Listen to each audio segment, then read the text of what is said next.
All right, you just had a baby, but you don't get to hold your baby.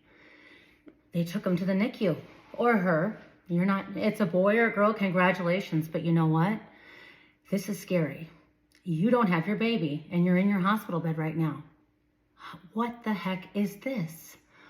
What is this? I'm excited, I had a baby, but I don't have my baby. Where's my baby?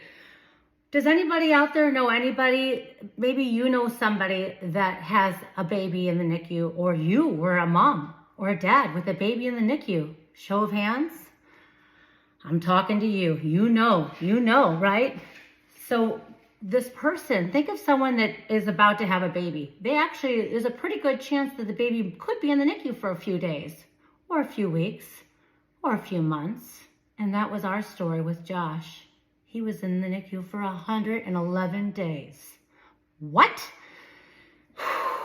In this speech, I'm going to tell you just some 5 simple nuggets of what you need as a mom or as a dad, to what to bring to your wife or your partner to comfort, to help get through these difficult times. You're going to get through this, though. Remember, that is the big takeaway of why I'm talking to you right now.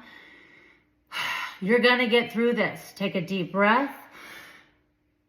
You're going to get through it. Say it over and over, and there will be, as my OT told me, sunnier days ahead, Lisa. There will be sunnier days ahead. Write it down. There will be sunnier days ahead, and this too shall pass. This is a tough time.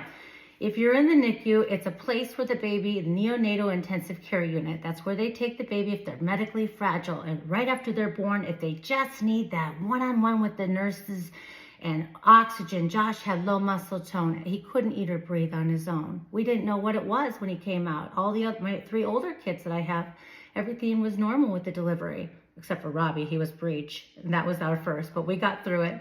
But with Josh, they didn't catch it when he was in the womb. UCSD, they thought they had it all dialed in, but when he came out, he couldn't eat or breathe on his own. And guess what? There wasn't, when he came out, what's the one thing you hear when the baby's born? What is it? It's the cry. There's no cry. Why is there no cry? Get him oxygen, right? There's that limbic response of the lioness inside. And I wear this to remind me of the lion. You've got to be fierce. Fierce as a parent. You sense danger, get that kid oxygen, right? Okay. And that's why I wrote my book, Living Fierce, is because we have to be fierce like a lion. But the 5 nuggets I want to give you to provide comfort when you're going through those tough times. The first one you need is a journal.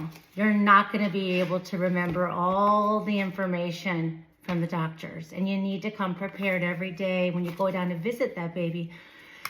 3 questions. Just come up with 3 questions so that you're ready, because you're going to be filled with emotion and anxiety and stress and wondering, is your baby okay, right? So just have your journal.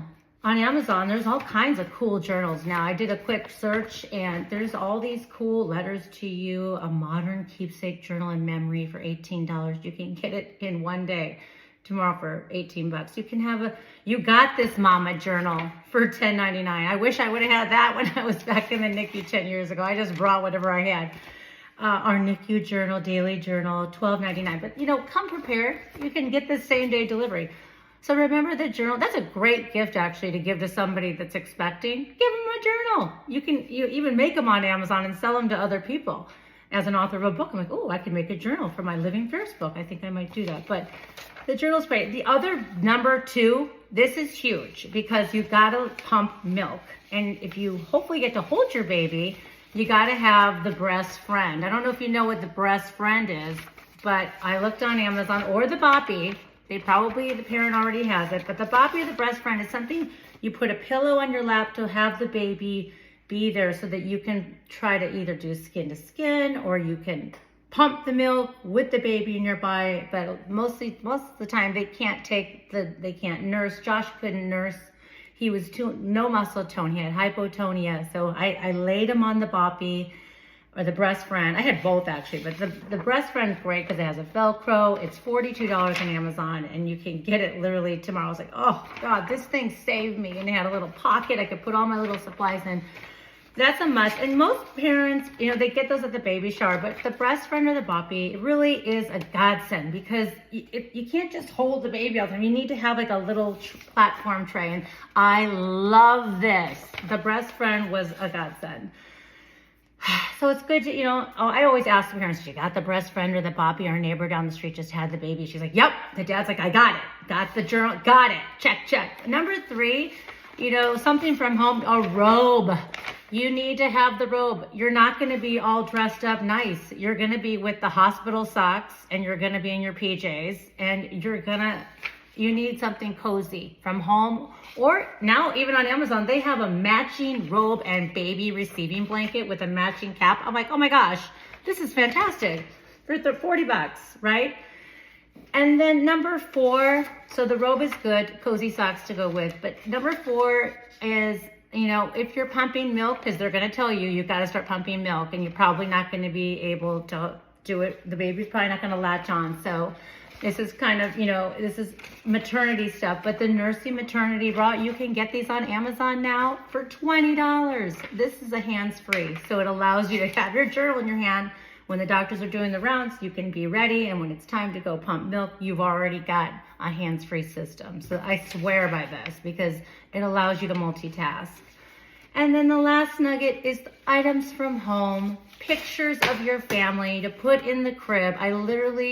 Josh was there for 111 days. I brought the Christmas card and I put the pictures of the school pictures in the crib. So when the nurses came around, they go, oh, that's Team Greer. Look, there they are. There's big brother Robbie and Megan and Mandy. There they are. There's mom and dad and even the ages. And then they already know. And I find that when the medical team knows who you are, like I bring the Costco blanket that I make every Christmas from this. Basically, I have this picture on a Costco blanket, and I would literally put the Costco blanket, around the crib, and everyone's like, oh, there's the family.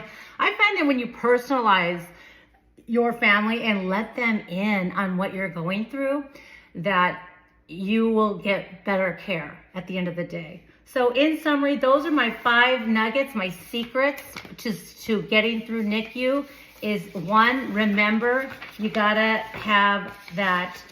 Get the journal, have the breast friend or the boppy, have the robe with the cozy socks, and have items from home and with a cooler pack too with water and snacks couldn't hurt. So you are in this together. We're in this together. Connect with me. I've been through it. Josh came home after 111 days and he's thriving now 10 years later, but you will get through this. This too shall pass. Get my book, Living Fears, to help guide you. And I'll see you on the next video. And we got this.